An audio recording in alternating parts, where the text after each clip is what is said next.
Yes. So after the role of the bile juice in digestion process, now we are going to look out on the role of pancreatic juice, right? So in pancreatic juice, what happened in the pancreas? Pancreas, if we have the structure, हम लोगों ने structure देखा था कि pancreas कहाँ पे situated होता है? It is situated in the between the limbs of, it is the between limbs of duodenum, right? This is the duodenum, and it is like that. It is situated here in this way, right? इस तरह से ये लगा हुआ रहता है, situated रहता है. एंड पेनक्रिया के जो पेरिफेरल में कुछ सेल्स होते हैं, राइट? ये ज़्यादातर 95% जो है यही सेल होते हैं, ठीक है? And these are called acini cell. Acini cell, right? And ये गैस्ट्रिक जूस का सीक्रेशन करते हैं, राइट? एंड कुछ जो होता है बीच बीच में स्कैटर्ड वे में कुछ मेड्यूला एरिया में कुछ सेल्स पाए जाते हैं. ये जो सेल्स होते हैं, these areas are called the Langerhans islet of the Langerhans, right? These structures जो बीच बीच में होते हैं, these are called islets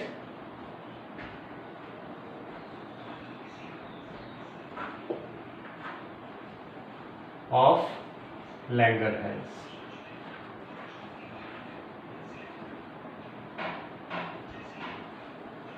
right? तो आइसोलेट ऑफ लैंगरहैंस कहते हैं. और यहाँ पे कुछ सेल्स होते हैं, alpha cells, beta cells and delta sales होते हैं, राइट? सो गामा सेल्स भी हम कहते हैं डेल्टा सेल्स को. अल्फा सेल्स जो है, इसमें जो बीटा सेल्स हैं, ये बेसिकली मतलब दो तरह के हार्मोन सीक्रेट करते हैं. ये आइसलेट ऑफ लैंगरहैंस के जो सेल्स हैं, ये दो तरह के हार्मोन सीक्रेट करते हैं. एक होता है ग्लूकागोन, जो कि ब्लड में शुगर लेवल को इंक्रीज करता है, और दूसरा होता है इंसुलिन, जो कि ब्लड में शुगर के लेवल को डिक्रीज करता है. यानी ये दोनों बैलेंसिंग मोड पे रहते हैं. अगर शुगर बढ़ता है तो इंसुलिन सीक्रेट होता है, जिससे कि शुगर लेवल कम होता है. एंड अगर शुगर कम रहता है तो ग्लूकागोन सीक्रेट होता है, जिससे कि ब्लड में शुगर लेवल बढ़ता है. तो ये बैलेंसिंग होना चाहिए, राइट?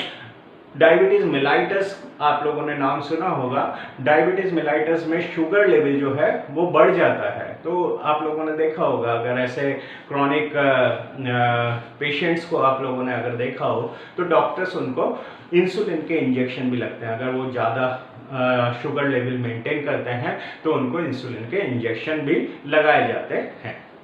सो इंसुलिन क्या काम करेगा? ब्लड में जो शुगर लेवल है उसको कम कर देगा, ठीक है? सो ये इन दोनों का डाइजेशन में ज़्यादा कोई रोल नहीं होता है. डाइजेशन में रोल किसका होता है?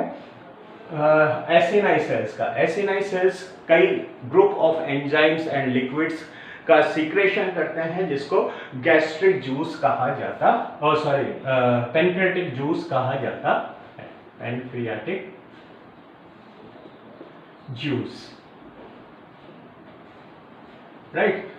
ये पेनक्रियाटिक जूस यहाँ पे पेनक्रियाटिक डक्ट के थ्रू ये आता है, राइट? और इस पेनक्रियाटिक डक्ट में बाइल डक्ट भी इंक्लूड हो जाता है, ठीक है? जो यहाँ पे बाइल डक्ट जो होता है, बाइल डक्ट जो हेपेटिक डक्ट होता है, हेपेटिक डक्ट से सिस्टिक डक्ट मिलता है. एंड सिस्टिक डक्ट मिलने के बाद ये बाइल डक्ट कहलाता है, और बाइल डक्ट आके यहाँ पे पेनक्रियाटिक डक्ट में मिल जाता है. और इसके बाद का जो वो होता है, इसके बाद का जो डक्ट होता है, उसको कॉमन हिपेटोपेनक्रियाटिक डक्ट कहा जाता है, राइट? इस पेनक्रियाटिक डक्ट को डक्ट ऑफ विर्सिंग भी कहते हैं. Duct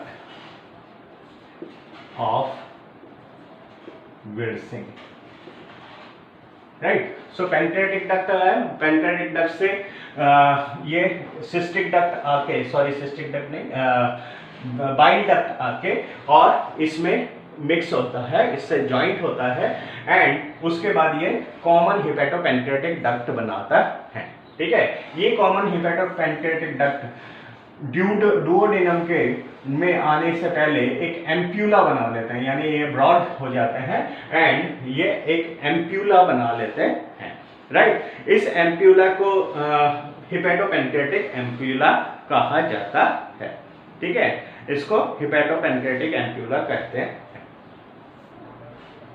हिपैटोपैंक्रियाटिक ampulla, right. एंड ये एम्प्यूला डुओडेनम में खुलता है, जहां पे ये एक स्फिंक्टर या एक वॉल से वो होता है, गार्डेड होता है, ठीक है। ये वॉल, यहाँ पे एक वॉल होता है जो इसको गाइड करता है या गार्ड करता है, ठीक है। This is called the sphincter of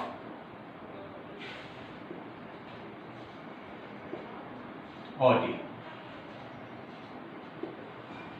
right. So bile pancreatic juice जो है यहां से होता हुआ और डुओडेनम में सिक्रेट होता है, ठीक है। पैंक्रियाटिक जूस में कई एंजाइम्स होते हैं, ठीक है। पैंक्रियाटिक जूस जो है बेसिकली डेली का सिक्रेशन अगर हम देखते हैं, daily secretion, so it is almost 1 to 1.5 litre per day secretion होता है, ठीक है। इसमें वाटर होता है 98%, राइट। एंड सॉल्ट होता है, सॉल्ट एंड एंजाइम, कौन कौन से एंजाइम होता है वो हम अभी देखेंगे। It is almost 2%, right. And इसका जो पीएच होता है, इट इज, ये भी एल्केलाइन ही होता है, it is almost 7.5 to 8.3, right. So इस तरह से ये एल्केलाइन मीडियम में ही ये एक्टिवेट होता है। सो बाय पैंक्रियाटिक जूस में ये इसका पीएच जो है 8.3 होता है, राइट।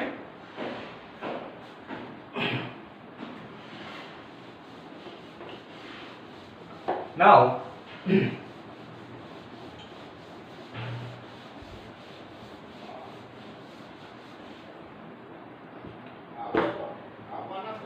इस पैंक्रियाटिक जूस में कुछ प्रोटियोलाइटिक एंजाइम होते हैं, ठीक है। प्रोटीएज कह लीजिए, जो कि प्रोटीन का डाइजेशन करते हैं, ठीक है। प्रोटीन का डाइजेशन करने वाले ये होते हैं, राइट। पैंक्रियाटिक जूस को सीक्रेट करने के लिए जो स्टिमुलेशन होता है वो एक हार्मोन करता है जिसको सीसीके यानी कि कोलेसिस्टोकाइनिन पेंट्रोजाइमिन, राइट। इसका नाम है कोलेसिस्टोकाइनिन, सीसीके एंजाइम हार्मोन यहाँ पे इसको स्टिमुलेट करता for the secretion of pancreatic juice, right. So cholecystokinin pancreatic juice को सीक्रेट करने के लिए स्टिमुलेट करता है, राइट। नाउ प्रोटीएज यानी कि प्रोटीन डाइजेस्टिव जो होते हैं, प्रोटीन का जो डाइजेशन करते हैं, ठीक है, वो वाले एंजाइम्स होते हैं, ठीक है। यहाँ पे 3 तरह के होते हैं। सबसे पहले हम ये सब जो होते हैं सबसे पहले इनएक्टिव फॉर्म में रहते हैं, ठीक है। इनएक्टिव फॉर्म में कौन कौन से होते हैं? एक होता है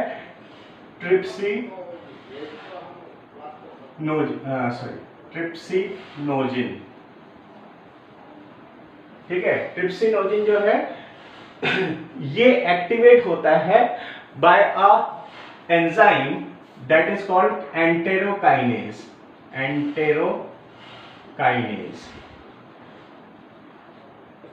राइट। सो बेसिकली एंटेरोकाइनेज कहाँ से निकलता है? जो इंटेस्टाइन में हमने पढ़ा था, इंटेस्टाइन में विलाइज होते हैं, ठीक है, फिंगर लाइक स्ट्रक्चर्स जिसको विलाइज कहा जाता है, ठीक है, इंटेस्टाइन के अंदर। एंड इन विलाइज के ऊपर कुछ माइक्रो विलाइज होते हैं, ब्रश बॉर्डर जो होते हैं, ठीक है, ब्रश बॉर्डर ये विलाइज होते हैं, छोटे छोटे से माइक्रो विलाइज कहलाते हैं।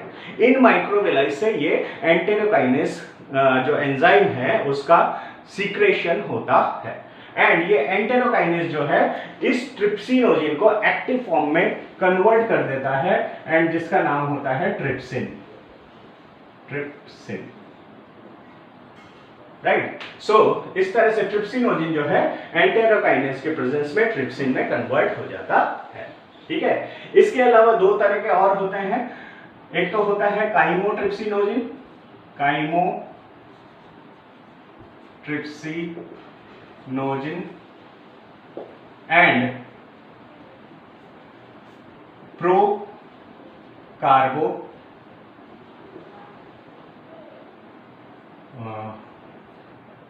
प्रोकार्बो ऑक्सीपेप्टिडेज, राइट। ये भी इनएक्टिव फॉर्म में है, ठीक है। इनको ट्रिप्सिन की प्रेजेंस में, ट्रिप्सिन जो है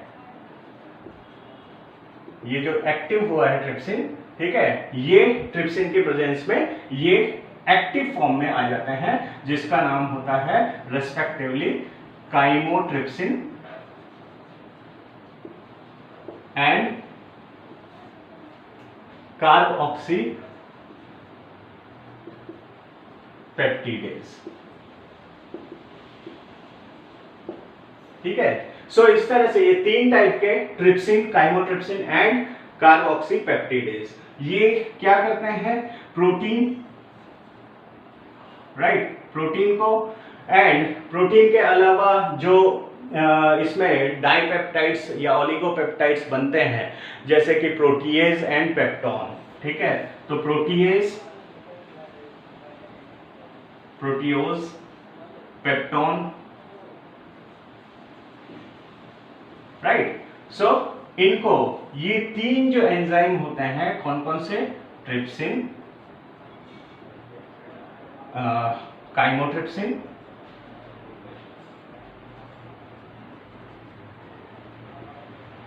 एंड कार्बोक्सीपेप्टिडेज,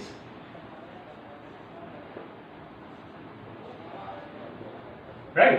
ये तीनों इनको कुछ तो ये अगर ये पेप्टोन या प्रोटीज है तो उनको एमिनो एसिड या स्मॉल पेप्टिडेज में, ठीक है, इस स्मॉल पेप्टाइड्स में कन्वर्ट कर देते हैं। पेप्टाइड्स, ठीक है, डाइपेप्टाइड या ओलिगोपेप्टाइड में कन्वर्ट कर दिया या कुछ एमिनो एसिड्स में।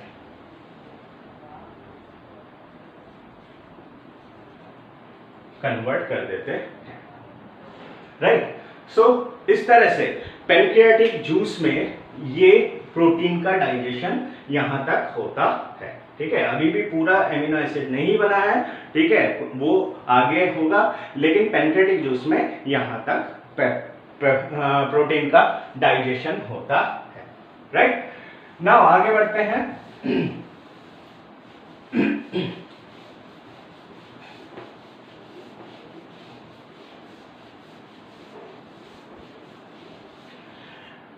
इसके अलावा इनमें कुछ एमाइलेज होता है, ठीक है, pancreatic amylase, pancreatic amylase, right. Pancreatic amylase जो कि स्टार्च का या कार्बोहाइड्रेट का डाइजेशन करता है, ठीक है। इसको क्या कहा जाता है? एमाइलोप्सिन,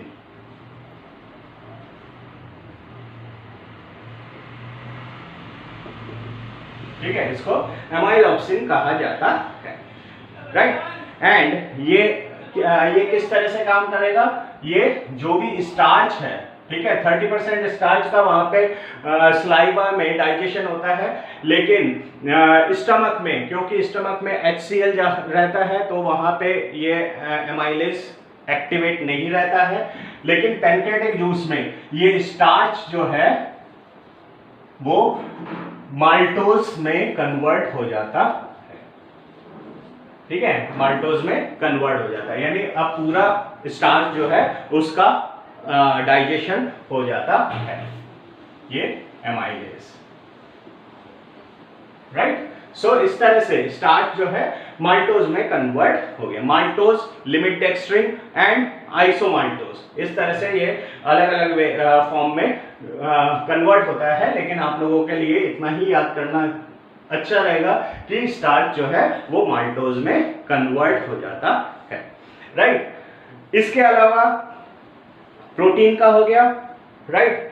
कुछ एक होता है न्यूक्लिएजेस, न्यूक्लिएज। ये न्यूक्लिएज जो होते हैं ये दो तरह के होते हैं।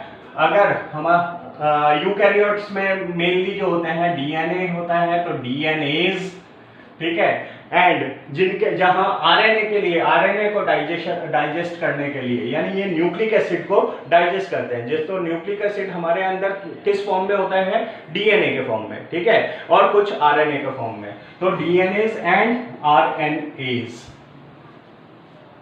ये दो तरह के होते हैं। तो ये क्या काम करते हैं, डीएनए एंड आरएनए जो कि इनको ब्रेक डाउन कर देते हैं, ठीक है, ये दोनों एंजाइम इनको ब्रेक डाउन कर देते हैं एंड इनको न्यूक्लियोटाइड्स में कन्वर्ट कर देते हैं, ठीक है। सो इस तरह से ये न्यूक्लियोटाइड में कन्वर्ट हो जाते हैं, ठीक है। एंड एक होता है लाइपेज। लाइपेज जो है फैट के लिए होता है, यानी लिपिड, ठीक है। लिपिड जो है pancreatic lipase, pancreatic lipase enzyme से ये इसका इमल्सिफिकेशन होता है। इमल्सिफिकेशन मींस इनका डाइजेशन मॉलिक्यूलर वे में नहीं होके इनके शॉर्ट फ्रेगमेंट्स बन जाते हैं, यानी छोटे छोटे टुकड़ों में बन जाते हैं। सो ये ट्राइग्लिसराइड एंड डाइग्लिसराइड्स में कन्वर्ट हो जाते हैं, ठीक है। सो ट्राई एंड डाइग्लिसराइड्स में ये कन्वर्ट हो जाते हैं, राइट। सो इस तरह से ये पैनक्रियाटिक जूस यहाँ पे डाइजेशन में पार्टिसिपेट करता है, क्लियर। नाउ पैनक्रियाटिक जूस के बाद एक और जूस होता है, ठीक है, जो कि इंटेस्टाइन के म्यूकोसल लेयर में कुछ सेल्स होते हैं जिनको इंटेस्टाइनल सेल्स कहा जाता है, ठीक है। सो ये इंटेस्टाइनल सेल्स से यहाँ पे सीक्रेशन होता है एक जूस का, जिसको इंटेस्टाइनल जूस कहते हैं, ठीक है। इंटेस्टाइनल जूस, ठीक है। एंड ये पैनक्रियाटिक जूस के साथ मिल जाता है, पैनक्रियाटिक जूस, ठीक है, इसके साथ मिक्सअप हो जाता है। नाउ इसको सक्कस एंट्रिकस कहा जाता है, ठीक है। So intestinal juice and pancreatic juice मिलकर सक्कस एंट्रिकस का फॉर्मेशन करते हैं, ठीक है। इस इंटेस्टाइनल जूस का जो डाइजेशन होता है वो फाइनल डाइजेशन होता है, ठीक है। एंड कौन कौन सा डाइजेशन होता है इंटेस्टाइनल जूस में, हम देख लेते हैं। इस सक्कस एंट्रिकस में क्या क्या किस तरह से डाइजेशन होता है। सबसे पहले तो हम पीएच की बात करते हैं, ठीक है। पीएच कितना होता है, 7.8, ठीक है। पीएच इसका 7.8 होता है, यानी एल्कलाइन मीडियम होता है, ठीक है। अब हम बात करते हैं कि एमाइलेज ठीक है, इट इज इंटेस्टाइनल एमाइलेज।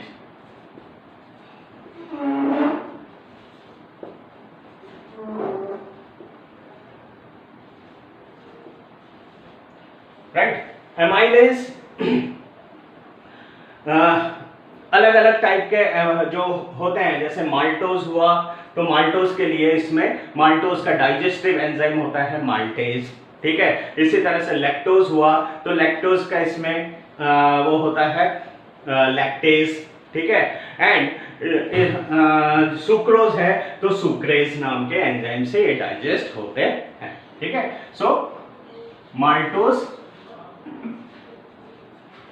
जो कि डाइसैकेराइड है, ठीक है, ये डाइजेस्ट होता है बाय द माल्टेज, ठीक है। एंड ये माल्टोज को ग्लूकोज में कन्वर्ट कर देता है, ठीक है। इसी तरह से लैक्टोज, ये डाइजेस्ट होता है लैक्टेज एंजाइम से, ठीक है। ये लैक्टोज को ग्लूकोज एंड गैलेक्टोज में कन्वर्ट कर देता, ठीक है। एंड सुक्रोज, ये भी डाइपेप्टाइड है, ठीक है, ये डाइजेस्ट होता है सुक्रेज एंजाइम से, ठीक है। एंड सुक्रेज जो है ये इसको सुक्रोज को ग्लूकोज एंड फ्रक्टोज में कन्वर्ट कर देता, ठीक है। सो इस तरह से ये कार्बोहाइड्रेट का डाइजेशन हो गया।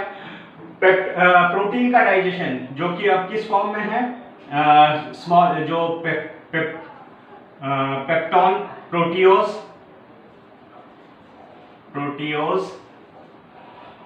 पेप्टोन, ठीक है।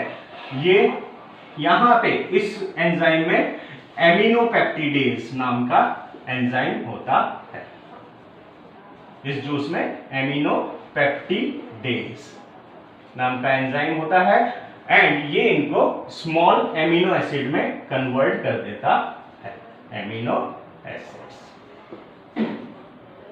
राइट। सो कार्बोहाइड्रेट हो गया, प्रोटीन हो गया, ठीक है। लाइपेज,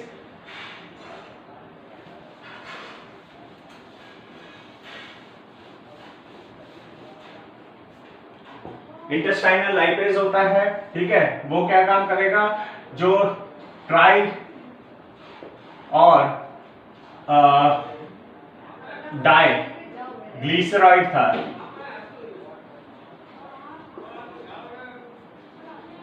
इनको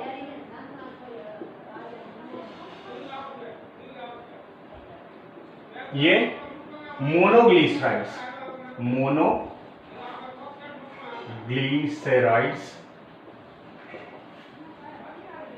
यानी कि फैटी एसिड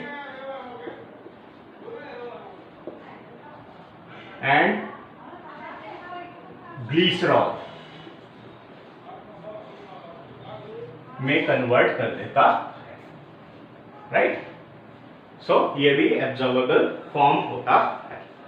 एंड लास्ट में न्यूक्लियोटाइड्स जो होते हैं, ठीक है, न्यूक्लियोटाइड्स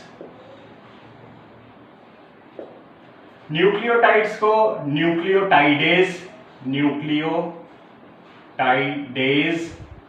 एंजाइम जो है वो न्यूक्लियोसाइड में कन्वर्ट कर देता है, न्यूक्लियोसाइड, ठीक है। और इसको फिर न्यूक्लियोसाइडेज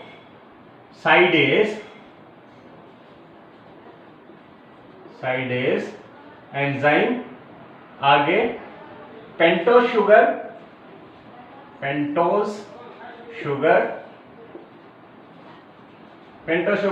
मीन्स अगर डीएनए है तो डीऑक्सीराइबोज, ठीक है, और आरएनए है तो राइबोज शुगर में कन्वर्ट करता है, प्लस नाइट्रोजन बेस में कन्वर्ट कर देता, ठीक है। सो न्यूक्लियोटाइड में से फॉस्फेट ग्रुप बाहर निकल जाता है, ठीक है, न्यूक्लियोटाइड से फॉस्फेट ग्रुप बाहर निकल जाता है और अब pentose sugar and nitrogen base रह जाता है जिसको न्यूक्लियोसाइड कहा जाता है। अब न्यूक्लियोसाइडेज जो है वो इनको भी अलग कर देता है, ग्लाइकोसिडिक बॉन्ड को तोड़ देता है and pentose sugar and nitrogen base अलग हो जाते हैं।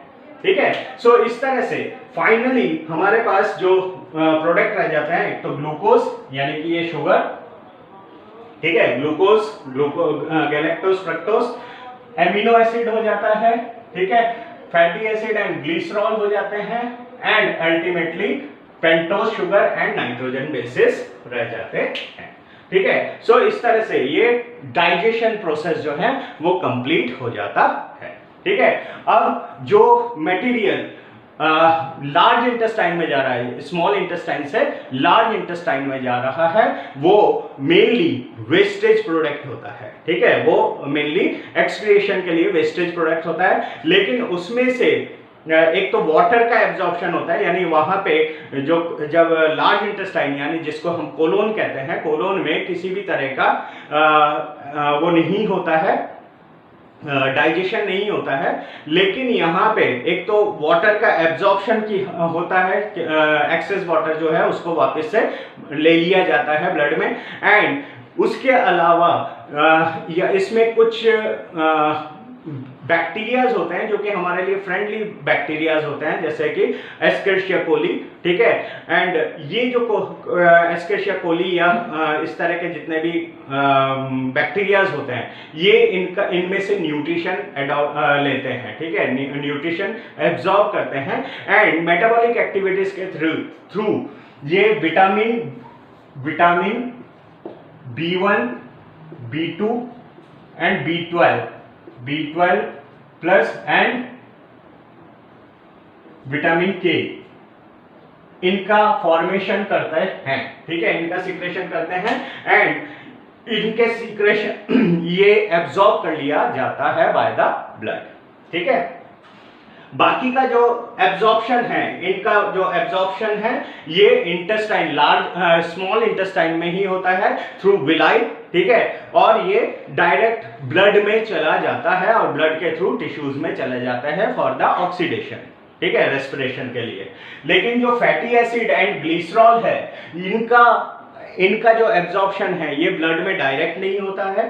ठीक है, ये इसमें जो लैक्टियल होता है यानी कि लिम्फेटिक वेसल्स होते हैं विलाइज में, ठीक है, उसमें फिर ये एब्जॉर्ब होता है। ठीक है, उसमें स्पेशल एक स्ट्रक्चर बनता है जिसको मीसेल्स कहा जाता है। ठीक है, मीसेल्स के थ्रू इनको लिया जाता है, तो वो हम लोग बाद में डिस्कस करेंगे कभी और जब आप लोग हायर क्लासेस में आएंगे। अभी के लिए हम इतना सा जान लें कि जो फैटी एसिड एंड ग्लिसरॉल है उनका एब्जॉर्प्शन डायरेक्टली कहां होता है? It is in the lymphatic vessels, right, it is called the lacteal.